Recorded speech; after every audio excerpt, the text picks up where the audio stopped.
All right. So working through Edinger still, and we're in the clinical section of Edinger, so that means we're focusing on presenting complaints rather than kind of specific diseases. So we're keeping things a little bit broad and trying to keep things clinical as a bit of an approach to different clinical problems we might see. So our subjects today are failure to grow, weakness, and restlessness, which are all things that are really non-specific and have huge kind of differential lists. So if we start with failure to grow, where I don't actually see a lot of juvenile patients. Does anybody work with breeders and see a lot of young puppies? Me neither. No, not now. So this is actually not something that I'd see commonly in my population of dogs, but obviously it's something that happens commonly. And I do find when I do see them, people aren't bonded with them yet. And the value of those dogs, or cats, I should say, are lower, and therefore you often don't get to do a lot of testing. So it is a little bit of a frustrating thing to be presented with. So if we kind of look at sort of broad categories, what might cause an animal to not be growing appropriately? Open Edinger at the first page and then finish at the last, but Yeah. Good point, actually. No, just how old is it? Oh, let's say 3 months. 3 months old, and it comes in and is half the weight of its litter mates. I mean, the most basic poor nutrition. Great, excellent. So inadequate calorie intake or nutrition intake, I should say. Parasitism. Parasitism, excellent. So let's call that still inadequate calorie intake because it just never gets in. So it's not malabsorption, it's not maldigestion. It's just inadequate to keep up with the requirement when there's parasites eating half the calories. But it's getting in, it's just going out the wrong way. It's getting in the mouth, it's not getting into the system. Where is it? Define in. Well, if I'm looking at something like that, I start in front of the head. Like, okay. Certainly, is it getting fed properly, and then work back from there. Good, yeah. So that's like, there's lots of different causes. So if we sort of say, okay, calories not getting in to the, let's say, malnutrition, malabsorption, and maldigestion, we'll call them all one kind of category. So inadequate calories getting in absorbed. And then after calories get absorbed, so it's say there's enough calories going into the body, what's another category of why they might fail to gain weight or grow? Malutilization. Good. What might cause that in a young dog?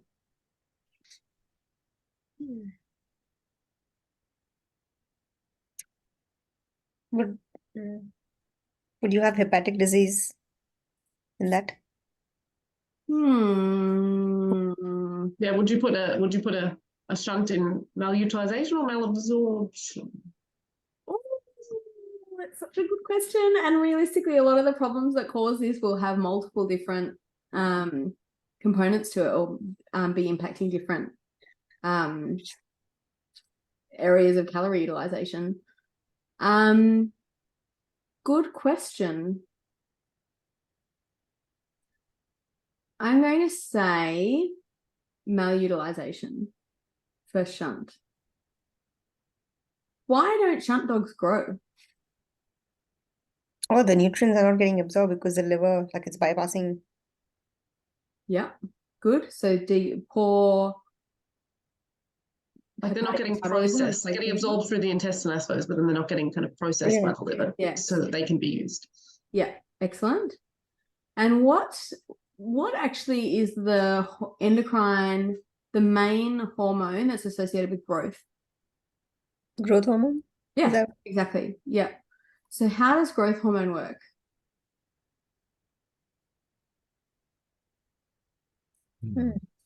Good question. Secreted by the brain, so hypothalamus. Yes. Yeah. I don't know what the stimulus for secretion though is. Just existing birth. I don't know what the stimulus is either, actually. Where does it go after it's secreted? What do we measure in cats where we're looking for acromegaly? IGF-1. Good. Where's that from? Liver. No. Yeah. Yes. Yes. Yeah, good. So if we've got a shunt, decreased functional hepatic mass, we've probably got decreased IGF-1. So we've got decreased functional growth factor. So growth hormone triggers IGF-1 production by the liver. And what that then does is go systemically and acts on pretty much every single cell to stimulate growth, but then also stimulates local IGF-1 production at particularly the growth plates, the bones, and that's what actually stimulates growth. So if you've got growth hormone deficiency, so it's one of our differentials for poor growth, what's that called? Dwarfism. Great, excellent. So if you've got growth hormone deficiency, will the dwarfism be what's it called? No. Proportionate? Ooh. Yeah, proportionate. It'll be proportionate. It will be proportionate, actually. So because the growth hormone acts on all of the cells, and then we also get the local effects on the long bones. Long bones will be affected the same as all of the rest of the body. So what about if we've got hypothyroidism? That will be disproportionate. Disproportionate, exactly, because that is more dependent. The thyroid hormone has more impact on the bones, on the long bones, and therefore they lack height, but the rest of their body, their organs and stuff are still going to be normal sizes. The mental abilities are impacted too, isn't it? Yeah, every cell in the body is dependent on thyroid hormone for function, so for metabolic function. So they're going to be slow. There's a name for that, and I can't remember what it is. Congenital. The name for congenital hypothyroidism. Hmm. I think it's I think we used to call it cretinism. Yeah, that's it. Yeah. And I think they've moved away from that because it sort of refers to a One organ. well, cretinism, it refers to people in Crete who were affected by this disease, and then so cretinism then became sort of almost a slur. So we've moved away from Politically that. incorrect. Yeah, exactly. So just because it refers to a group of people in the name. So congenital hypothyroidism, we would usually say, or Disproportionate dwarfism. proportionate dwarfism. Yeah. That's more like the phenotype, I suppose. Yes. Yeah, exactly. What they present with. Okay. What about so in the medicine field, we deal with diseases where we have to use high doses of steroids quite often. Does anyone have any experience with how that impacts growth in young dogs and cats?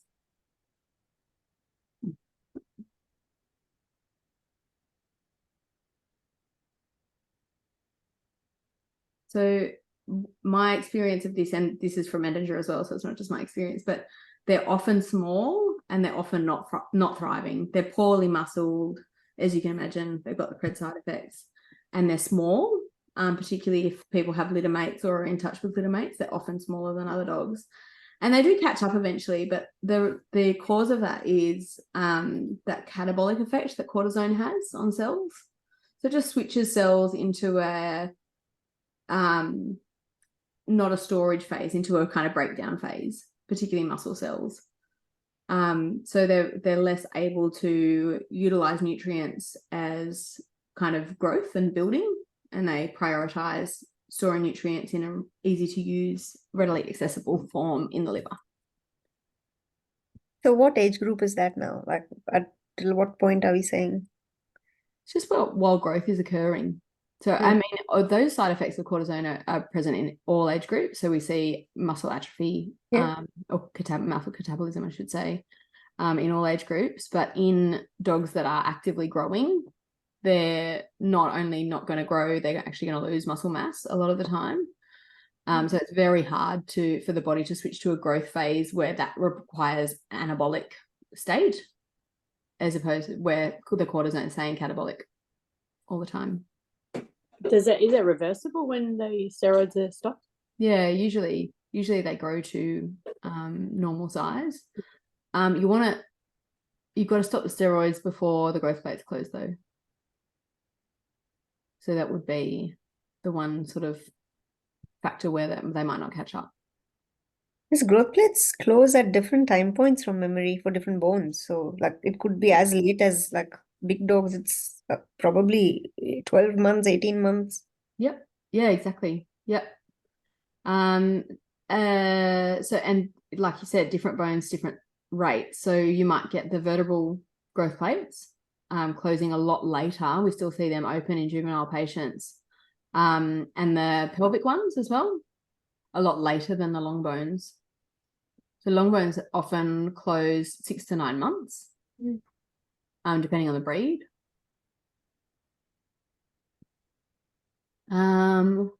Okay, what about The next stage is, the way I look at it is, it's going in, it's being digested, it's being absorbed, but then it's being lost again. Well, we've got parasites, then we've got the gut and the kidney. So the kidney could lose sugar or it could lose protein. Yeah. The gut, is there any diarrhea? And it goes back a bit to parasites, like coccidia is not uncommon in young animals. And then you've got congenital lymphangiectasia. Yep. Rare case. Yeah. It's a really good breakdown actually, Jeff. So we've got inadequate calorie or nutritional intake, and then we've got malutilization, all of those metabolic problems we've talked about, the endocrine causes in particular. And then we've got the loss of energy. So kidney and bowel are really the only places an animal can lose energy again. Particularly renal dysplasia, amino acid ureas. You heard of them? Yeah. Where you can lose that sort of elements of proteins, and then they're often cofactors in a lot of the metabolic processes in the liver and stuff.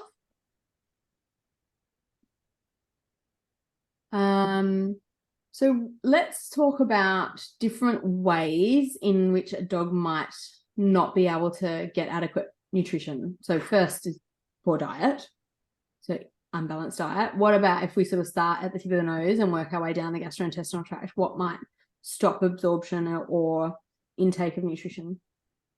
Left palate. Great. Megaesophagus. Great. Yep. What sort of causes of megaesophagus do we see in young dogs? Congenital. Yeah. Vascular ring anomaly. Good. Excellent. That's the one I was after. Yeah. You might get similar things with pyloric stenosis, perhaps. Yes. Gastric is usually acquired. Gastric foreign bodies. Yeah, for sure. Yeah. The other thing I've also seen, probably not in young dogs, but really severe skin disease. All right.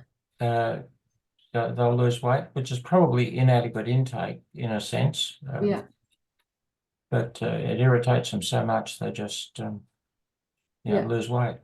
And we should actually put that in one of the ways that you can lose energy. If the dog's got really bad burns, protein loss. Yeah, exactly. Yeah, you can certainly, if there's really bad superficial inflammation on the skin, you could certainly lose energy that way.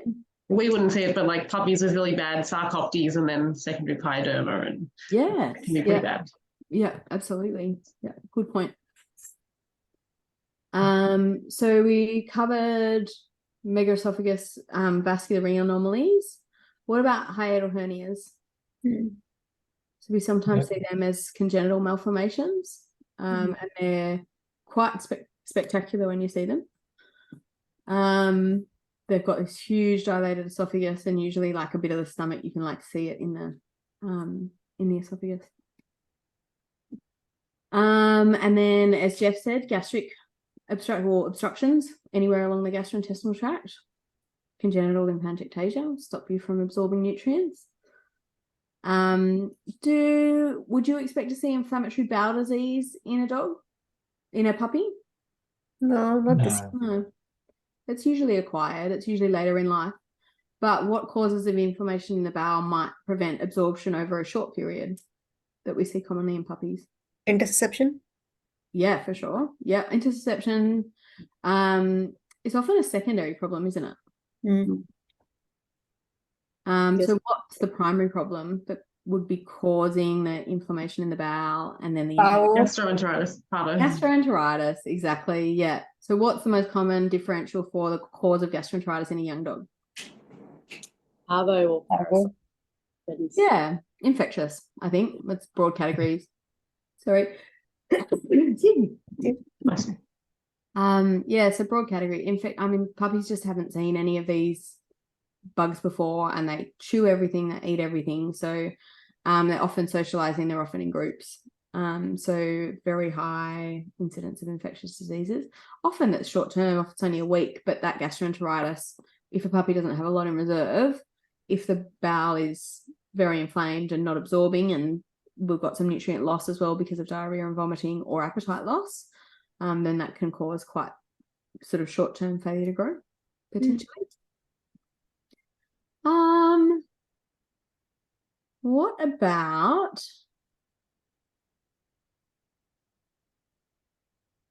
we've pretty much covered everything. Yeah, do you guys feel like you've got a bit of an approach to a patient who comes in with failure to grow? We're always just going to do bloods and urine, aren't we?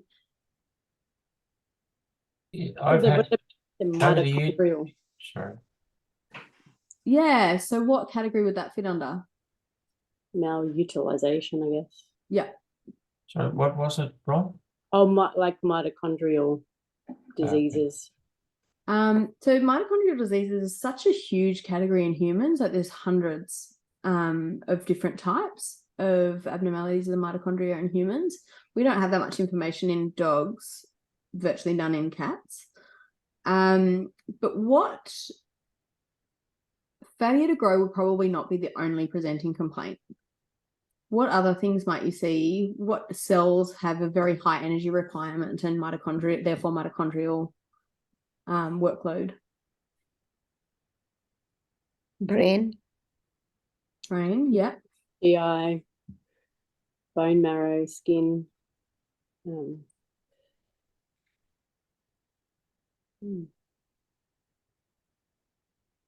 more. Heart. What is the heart? Muscle. Oh, muscle. Yeah. Got there. So heart is correct, but more broadly, skeletal muscles probably use the most nutrients of all of the cells in the body, particularly in active young animals. So the most common presenting complaint for a metabolic abnormality would be actually weakness, rather than growth abnormalities. And the weakness just ends up more profound because it's more of note to most people. That's what they notice. They're probably small, but it's not going to be small in isolation. All right, that's a great segue to weakness as a topic. Yeah, I've had 2 cases over the years referred to me, and that turned out to be just the owner wasn't feeding them enough. Yes. Yeah. And no amount of testing would have found it. It's all in the history. Yep. And one in Adelaide, particularly, I remember because we then later on had to put it on a diet. Oh no, too far. We've taken things too far. It's one of the hardest things, I think, because we see a lot of older dogs with weight loss, and often the clients, so they're a little bit fussy, and the clients have kind of tried a few different diets. But when you look at the diet's calories per scoop, the owners are sort of feeding the same amount, and they're feeding half the calories often. Without realizing. So yeah, I think it's a really common cause. And you do ultrasounds, blood tests, and the vets are like, well, what's wrong with the dog? I'm like, it's not eating enough. Make it eat more. There's nothing else. But yeah, really hard to diagnose, I think, because the owner also then feels a degree of responsibility and they feel awful about it. Yeah, nutrition's an art and a science. The science is knowing what they should need, and the art is knowing what they do need. Yeah. So if we go on to weakness, does anybody know actually what the definition of weakness is when we talk about weakness?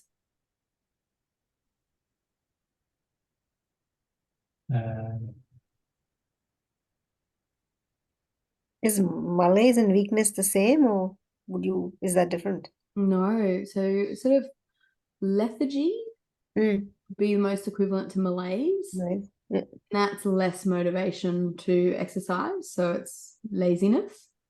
Mm-hmm. And so the sort of differentials for malaise and weakness, which is actually the inability to initiate a task specifically. So it's like a dog being unable to raise to a stand or unable to jump into the car kind of thing is the definition of weakness. Whereas fatigue is the inability to continue a task. We talk about fatigability with myasthenia gravis and stuff, so that sort of having in your head those two different definitions is nice. So weakness, inability to initiate; fatigue, inability to continue. And then lethargy and malaise, all of a sudden we've got sort of central causes in there and mentation potentially, whereas weakness and fatigue are more peripheral. So it's like they want to do something, but they can't. Yes. Yeah, they're there and they're frustrated that they can't. Whereas, yeah, central diseases, they're just not motivated to. They just, yeah. So it's nice to sort of have, when you see a dog that comes in with dull or reduced mentation, it's probably not going to be like myasthenia or a neuropathy or something like that. Those dogs with neuropathies are like, why can't I get up? Yeah. Okay, so this is such a huge, like pretty much anything could cause weakness, right? So I'm going to throw it at you as you'd see it in the clinic or as you'd manage it in the clinic, if that's all right. So we've got a 6-month-old West Highland White who is female undesexed.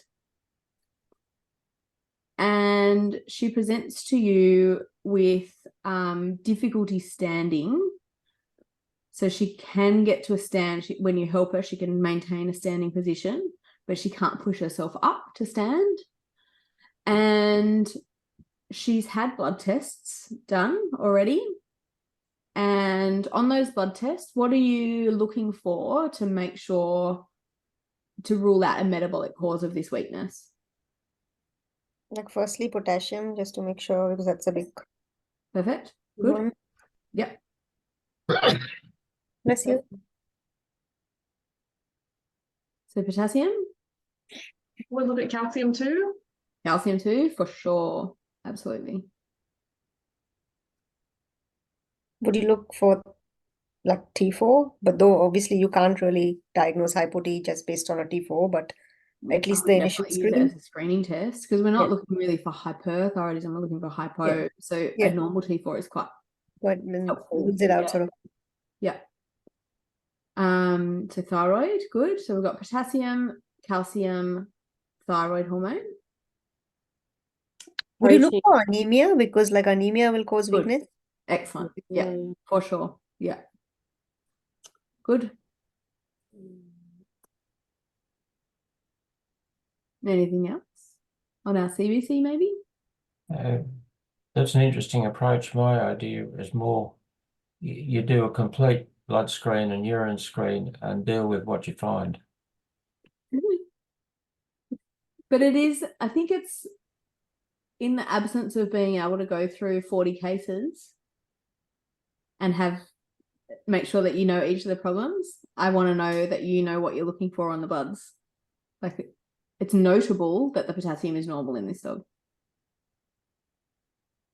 You could look for muscle, like a myositis with CK if you can. Excellent. Thank you. And it's really good point because most of the in-house profiles, the IDEX machines, don't have CK, they don't have AST. So you actually got no markers of muscle dysfunction.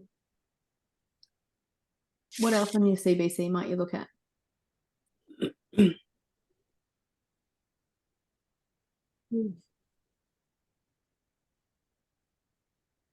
Well, leukocytes, I suppose, Yes, good. but you said Westie. There'll be a clue there, and I can't put my finger on it. There's actually no clue. I'm making it up as I go.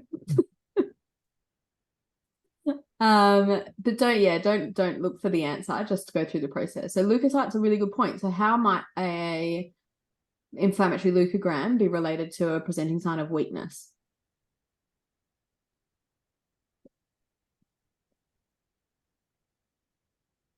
So no other symptom apart from weakness, just weakness.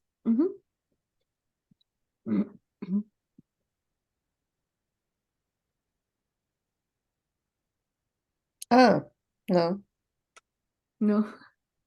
So I actually found this quite interesting because I've seen so many dogs with sepsis, like pyrexia of unknown origin, and particularly the really athletic dogs often present ataxic. And the reason for that, which I just discovered, I'm sure I've discovered this before because I have read this book back to front to back 3 times, but I discover new things each time I read it, is that cytokines, particularly the acute phase proteins, an acute phase reaction, the IL-2 and IL-1 tumor necrosis factor alpha, will actually cause weakness. And one of the mechanisms of that is that they, where did I write this? They depress the myocardial contractility, myocardial function, and that results in hypotension. So septic dogs will often present with weakness, and I think it's particularly obvious in the really athletic ones, and that's why I think the heart's probably more significant in those dogs. But it will impact, cytokines will impact muscle function. But isn't septic, like when you're using the word septic, like they have to be really sick. Like it can't just be weak. Like they look Exactly. like they're So 1 foot in the grave. Yeah. Very unlikely. Although, every now and again you get like an endocarditis dog or something like that that's like walking around and not pyrexic, and but the dogs that come in ataxic are typically like pyrexic and sick as. There's another condition I've seen in, let me think, working breeds maybe. I can't think of the name of it now, but they become pyrexic. It's related to the holothane sensitive ones being in pigs. Oh, Malignant hypothermia. Malignant hypothermia. Yeah, That's right. Yeah. Yeah, that still is reported intermittently, with different anesthetic agents.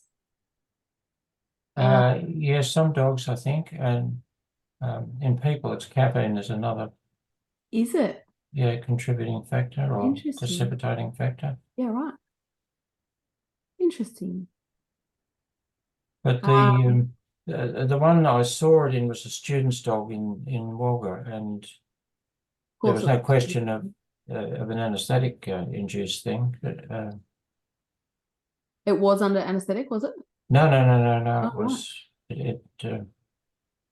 it just used to get this fever of unknown origin and weakness. Oh, interesting. See, I think pyrexia does make them weak, truly weak as well, which is probably the inflammatory cytokine storm.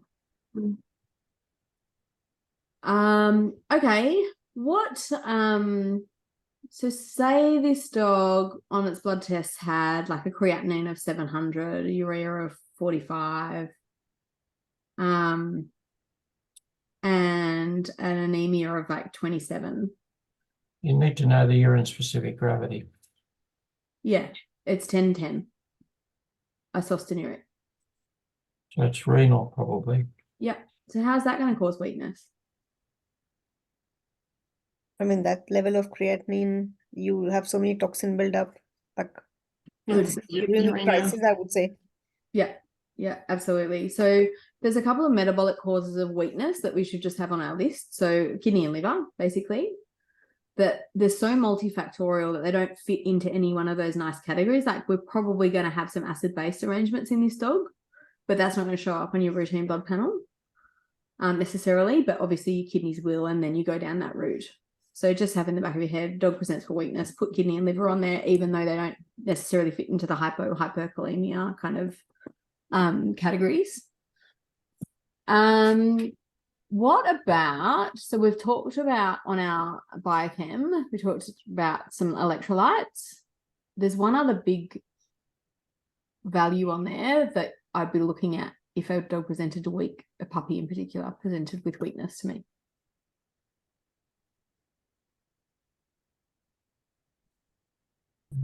Sodium, is that?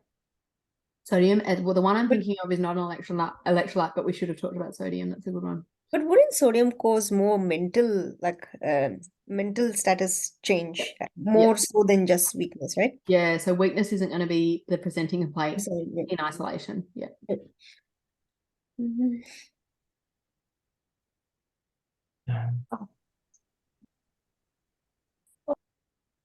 Cholesterol? You're interested in? As a marker of liver function, I'd be looking, but I don't think it would cause weakness. Yeah.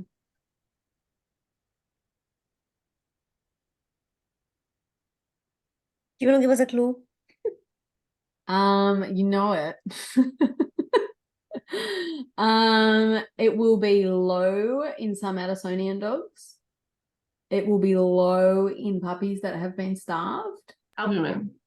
Oh, No. glucose, right? Glucose, yes. Oh, yeah. Exactly. So if you what if a dog's hypoglycemic, how will it present? Mildly hypoglycemic. Weakness. Yeah. Yeah. So they get ataxic before they get tremory. Mm.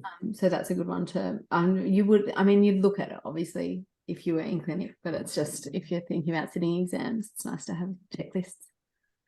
So we've done our blood tests and they're all normal, surprisingly, and ignore the kidney, that was just an example.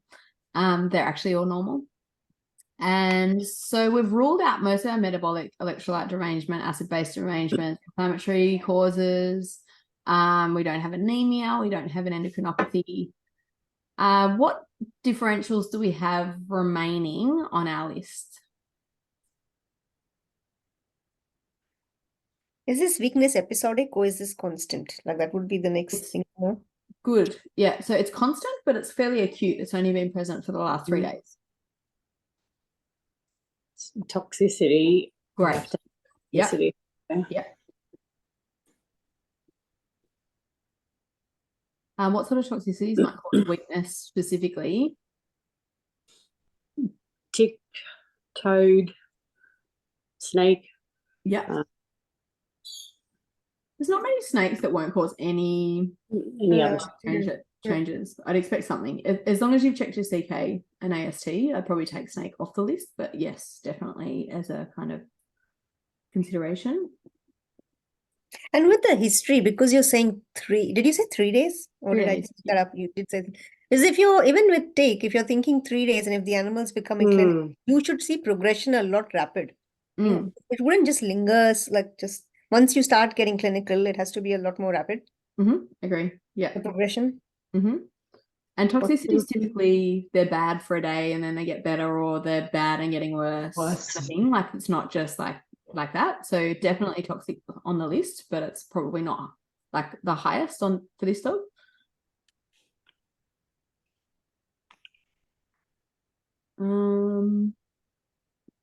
Just looking at my list. Yeah. So on physical exam, you detect a murmur and the pulses feel unusual. So then could you have like, it's very uncommon, but would you have like embolism, like aortic embolism or thromboembolism or something on your list? Yes. So what broad mechanism would thromboembolism, how could that cause weakness? Or just perfusion. Perfusion, good. So other than thromboembolic disease, what other changes in what other diseases might cause alterations in perfusion. Arrhythmias. Good. Cardiac, yeah. Cardiac Yeah. disease. Yeah. Cardiac Or disease. shunts and things like when I'm talking shunts, I'm talking cardiac shunts, like PDA, Yes. things like that. Exactly. Yeah, exactly right. So alterations in perfusion, pretty much any cardiac disease which is going to impact systolic function. So aortic stenosis, PDA, where we've got like the heart's beating its ass off and half the blood's going back onto the right side, so it can't get out to the rest of the body. Pericardial effusion, hypovolemia, if they're just not getting enough venous return for output and they're not getting perfusion to the muscles. So cardiovascular disease should be on the list. And if I have a dog present like this, I expect them to be dull, but not always. Sometimes we get these silly aortic stenosis dogs that have run themselves silly and like essentially given themselves rhabdomyolysis because they've not had enough perfusion to their muscles, and that can last a few days and be quite stable. Probably not in a Westie, but it should be on the list. Yeah. Mm-hmm. And I do a blood pressure in this dog. Yeah. Sometimes I've seen it in dogs that have been on a long bushwalk, which is an unusual exercise, and they're just stiff and sore. Yeah, for sure. Yeah, just to backtrack, that malignant hypothermia I saw was exercise induced. Oh, so once they get that their hypothalamus resets and they can't control their set temperature anymore, their set point anymore. So a dog that's had heat stroke once will be so susceptible to it. Repeat episodes. It's really interesting. So we've kind of ruled out metabolic, electrolyte, acid base, inflammatory, infection, anemia, endocrine disorders, cardiovascular disease. We'll pretend it didn't have a murmur. And there's no history of toxicity. And we kind of know that ticks on the list. So as far as kind of organ systems now that might be causing that, what have we got left? Have we done a neural exam? We've done a neuro exam as normal. Well, we didn't mention heartworm, but that's cardiovascular. Yeah, so put that in the cardiovascular category. Cardiorespiratory. Yeah. 6 months probably. Almost too young for heartworm. It's too young. Yeah, I think it's too young. Because they're only just getting to adult worms, even if they acquired it at birth, right? Yeah. So if I've got a dog with weakness and I've kind of ruled out all of those other things, then I'm usually, and with a normal neuro exam, it's probably not brain or spinal with a normal neuro exam. What's still on my list? NMJ junction. Neuromuscular junction, yeah. So, Yes. Yeah, exactly. Neuromuscular junction. I still put peripheral neuropathies on my list because they can be either sensory or motor, and neuro exams just aren't sensitive enough, I think, to rule it out 100%. Particularly because a lot of these, there's still some residual nerve function. It's not a complete kind of avulsion of the nerve in a lot of cases. It's that there's just decreased conduction. And unless you're doing, oh my gosh, EMG, that's the word, then I don't think you can rule it out 100%. So peripheral neuropathy, neuromuscular junction, and then I've still got myopathy on my list. It's pretty rare to see a myopathy with normal CK. It's not going to be a myositis with a normal CK. It's not going to be rhabdomyolysis, but it could be a mitochondrial dysfunction or something like that. Or a muscular dystrophy. They can have borderline CKs quite often, but wouldn't present with a 3-day history typically. So of our peripheral neuropathies, what would be the most common differential for generalized weakness, all of the limbs? Well, myasthenia gravis, but I think we mentioned that. Neuropathy, though? Or neuropathy. Yeah. Neuropathy.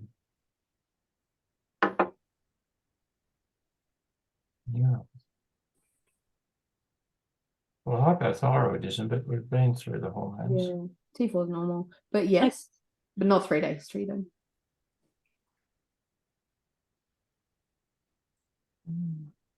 Yeah. Immune Yes. Probably a bit young for immune-mediated Tell me disease, more, but it might possibly. be. So what's the most common immune-mediated disease of the peripheral nerves? Sorry. Is that, but that's infectious. It's not really. No, immune-mediated.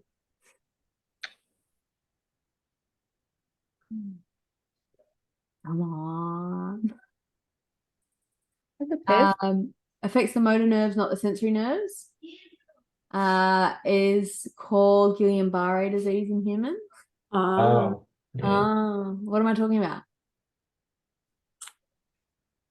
Coonhound paralysis. Yes. Polyneurotis. Yes, we got there. Oh, you've got Amazon. Merry Christmas. Oh, sorry. yeah. Not very observant. Yes, polyradiculoneuritis, exactly right. So I think in this age group, that's on the list. It's one of the only immune-mediated diseases we see in quite young dogs. It's more common in 2 to 4, sometimes up to kind of 9. But yeah, it would be on the list for a dog of this age. Did you say 2 to 4 up to 9 months? Oh no, 2 to 4 years would be the most common kind of window that we see it. Do you guys know what the thoughts around the trigger for Coonhound paralysis is, or polyradiculoneuritis? Chicken legs, the Campylobacter in the chicken legs. Yes, very good. However, would you have a normal neuro exam? Wouldn't you have decreased flexors? Have you ever done a neuro exam in these dogs? It's so annoying. Because when they first present, they've got hyper-reflexive lower motor neurons. It's so weird. So you do a neuro exam and you've got this really like big patella. Like, the dogs are weak, so it's not like they've got increased muscle tone causing the patella reflex. But you do a patella reflex and they're hyper-reflexive. And then the next day somebody repeats your neuro exam and they're like, duh, it's lower motor neuron. Like, no, it wasn't yesterday. The flexors are usually reduced. Like Eventually. Yeah. Eventually. Yeah. But as they get over the course of the disease, the neuro exam changes quite a lot. And over the spectrum of that, you start normal and then you get hyper-reflexive and then you get normal again and then you get hyper-reflexive. And it's tricky. Wow. And because they've still got sensation, they've still got sensory nerve function, they just don't have motor. They can still like flick their paws over and stuff when you're doing their CP, so they know that their paws are upside down. So it can be really tricky to diagnose these on neuro. It's a very, like, I do a lot of neuro exams and I'm like, oh. Wow. So it's only motor nerve. I didn't know if I knew that. Wow. Yeah. Okay. It's really interesting. Very rarely involves the sensory nerves. We had one, Brian, at North Shore. I'm sure it was when you were there. It was a puppy, and we thought it was a polyradiculoneuritis with sensory involvement because it got some sensory deficiencies, but it actually ended up being a neural angiostrongylosis with worms in its sensory nerves, sensory nerve roots. Yeah. Wow. But yeah, we went through we did like nerve biopsies and stuff in that dog to try and work out what was going on. I believe death adder venom can cause a confusion with that diagnosis too. Oh, really? Yeah. Is it causes a neuropathy? Yes. Yeah. It was I found in Wagga, it's one of the things I had to rule out, was the distribution of death adder. Some of the older maps didn't put it west of the Great Divide, but then the newer ones went out towards Broken Hill in a band, and this particular dog was referred from just the southern part of that band. All right. And so it was a consideration, but I didn't treat it. Yeah. I've never seen one. They're definitely around our area, but I've never seen a bite. No, that's right. Is there variation in the outcome for the polyradiculoneuritis? Do they sometimes need ventilation, sometimes they don't? Rarely, very rarely need ventilation. But when they do, it's catastrophic because it can be 6 to 12 weeks before they turn. Most of the time they stabilize, like they sort of get bad until they plateau, and they usually stabilize being unable to stand or being unable to right themselves, but before their respiratory muscles are affected. The interesting thing about polyradiculoneuritis is their cranial nerves are never affected. So you've still got normal palpebral normal, like they can swallow quite well and stuff. They've got potentially esophageal dysfunction. But so we still feed them in meatballs and still do the kind of vertical feeding and stuff, but their actual laryngeal function should be pretty preserved, conserved, either or. Okay, so peripheral nerves, that's the one that I'd like put quite highly as a differential for this dog. But then there's also like congenital peripheral neuropathies and things like storage diseases and stuff, which should be on the list.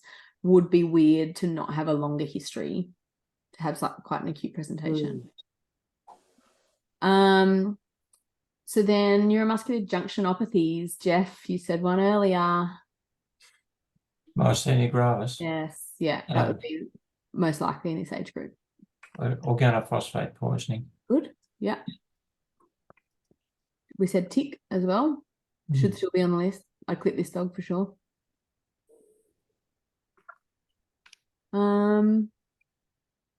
There's one other. There's a good paper, Vet Clinics in North America paper that looks at junctionopathies, we call these, and the four most common. Non-toxic. Yeah. So OPs, tick, snake is the other one. Snake? Botulism. It is botulism, sorry. Yeah, good. Very good. Excellent. Does anyone know the mechanism of botulism toxicity? It's the Clostridium, isn't it? Like from carcass. Clostridium from carcass. Yes, good. Yeah. Usually birds. Oh yeah, or rotting vegetation in a dam that the dogs drink or the animals drinking from. Yep. Brian Farrow published a paper decades ago about botulism in birds in Centennial Park, I think. Yeah. It's hard to diagnose too because the botulinum toxin disappears, and I think you can most likely to find type C, but the rest of them, but they disappear quickly, so you won't find them. We usually have to get it from stomach contents. And so you're never going to surgery in these dogs, and it would be so unsafe to make them vomit. So tricky to get a diagnosis. But I think what happens is that the toxin binds on the presynaptic terminal and stops the ACH, acetylcholine, from getting out of the nerve terminal and into the junction. So where myasthenia gravis blocks the receptors of the acetylcholine, botulism blocks the release of the acetylcholine. So it works at the presynaptic junction from memory. And interestingly, because Clostridia botulinum, Clostridia tetani, tetanus blocks reabsorption of ACH from the nerve terminal. So it works in really similar spot, that presynaptic nerve terminal, but in different ways. So one causes spastic paralysis and the other one causes flaccid paralysis. It's amazing. Hey? It's amazing. Isn't it amazing? I'm so glad everyone's nerds like me. Really interesting. So that's something that I look for in my physical exam. In humans, they're like, what sort of paralysis? Spastic paralysis or flaccid paralysis? And it's a really big differentiator with the types of diseases that they get. I studied medical science before I did vet, so that was kind of the way I was trained, and it's quite helpful to think of it that way. Humans don't get botulism very often. They don't eat duck carcasses. So I think myasthenia gravis is probably up there on the list for this dog. So we could, how do we test for myasthenia gravis? Testing for acetylcholine receptor antibody. Great, excellent, good. Yeah. So what about the neostigmine test preceded by atropine? Because the other one is hard to get, the one that's in the American textbook. Oh, Tensilone, but you can get Tensilone. Yeah. I mean, I've used it and I've never got a positive. It's well, myasthenia is actually really rare here. It's quite common in the US. There's different distribution. I had my first recent case 3 weeks ago. Yes, this dog came in as a tick paralysis, like was brought when I was working ED, and came in as a tick, like the phone call and everything came in as a tick. Dog couldn't walk, tetraparesis. So I went to the car park to get the dog with the owner. Yeah. It's just that because while I was walking with the owner, I was questioning like when did this start? And the owner said since Wednesday. So that was a bit of a flag to me. And then when I looked at the dog, the breathing was very normal. So I was like, I just looked at the dog and I said, this is not a tick. I don't know what's going on, but this is not a tick. So got in the consult room and I was taking history, talking. Suddenly I saw him get up. He got up, took like 3 steps and sat down again. And I was like, shit, is this myasthenia? I got so excited. So I said to the owner, I'm not sure, but I think this could be something called myasthenia. Because it was a Saturday, we didn't have any, we didn't have neostigmine. So I sent the dog home. I asked the owner, what changed? Why did you come today? Like, if this dog's doing this since Wednesday, what has changed? Eating, drinking, fine, no vomiting, no diarrhea. So, owner said because he Googled, because now the dog can't like walk at all. So he Googled and Google said tick. So he brought the dog to get tick anti-serum. So I said, okay, sorry, I'm not giving you tick anti-serum because I really don't think this is tick. You can take the dog back home because like I don't want to keep him hospitalized over the weekend. But come back on Monday, I'll order the drug and then we should do this test and we see. Because the dog was still, like I said, eating, drinking fine. Yeah. He came back on Monday. I did full bloods because this dog had never had bloods done. So I did full bloods. I included a CRP. I did some chest rats to see for thymoma. There was none. And then I ordered the neostigmine. Didn't come on Monday. It came on Tuesday. So I admitted on Monday. I kept the dog because of overnight. I had never used neostigmine before or had seen it before. Like I never used it. So I looked at the dose, gave this dog the dose, and he started to salivate, which I was expecting. But then he also started to defecate and sort of thrash around. And then I was like, shit, what have I done? What do I do now? Because I didn't know what to do. And I was like, do I just sit on it? So I ran back, opened plums, looked up the atropine dose, and I was like, do I give atropine or do I just wait? And I just decided to wait for some reason. 25 minutes later, this stopped. And then the dog got up and started walking, but not as well. But within 2 hours, then walking. So then I sent him home on pyridostigmine. On pyridostigmine? Cool. Have you done an ACH receptor antibody Yes, test? I sent it, but it takes 3 weeks. It's so annoying. Yeah. And then I over did the AC. I mean, I've sent the blood, so I'm still waiting. Yeah. I've I should look it up. I've always preceded that with atropine to block the muscarinic receptors. So you would give atropine first? Yes. Okay.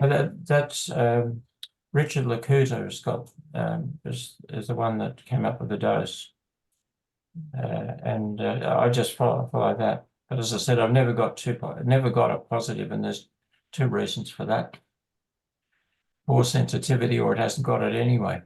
Yeah, it's much less common here for sure. I think I've seen 2 positives, and like you always video them because it's just in case it comes up positive. It's so exciting when they're like can't walk and then they just stand up and walk around all of a sudden. But everybody gets so excited they start swearing when you're videoing, so I can never use the video. With me, like the first instance, because I was like, is this a positive or not a positive? Like I couldn't even decide because he wasn't really walking too well. But then the fact is, before I gave this drug, he couldn't even stand. Like even with assistance, he would just flop. So I'm like, even if he can take awkward steps, that is a positive. Yeah, for sure. Yeah. Oh, it's cool case. I'm very excited about it. Yeah. We might actually wrap up. Actually, we've got 1 minute left. I think the other subject, restlessness.